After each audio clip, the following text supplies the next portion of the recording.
Chuy, Serna. Gracias. Muchísimas gracias. Antes que nada, thank my family, okay, for their support. And families is what makes a community. We cannot talk about workers without talking about immigrants. Immigrants pick the crops.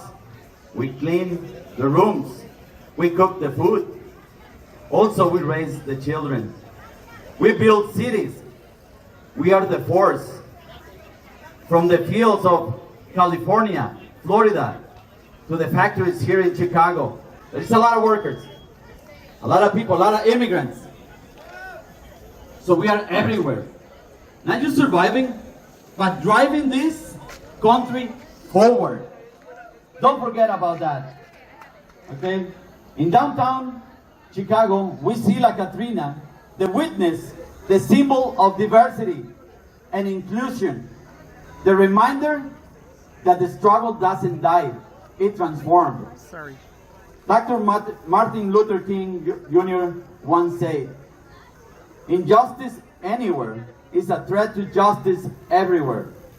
So in this May Day, we declare there is no worker justice without immigrant justice. There is no American dream without immigrant labor. And there is no future unless we build it together. So, we demand a path to citizenship, protection of the job, union rights for all, equal pay for all, equal dignity, equal voice. Because this country wasn't built by CEOs. It was built by immigrants, by workers. And many of us, we speak with accent. You know this, right? Right? We carry jobs and walk with pride. Immigrants are not a threat. We are the backbone of America. And this day, we rise together. Thank you. Solidarity forever. Thank you. Thank you.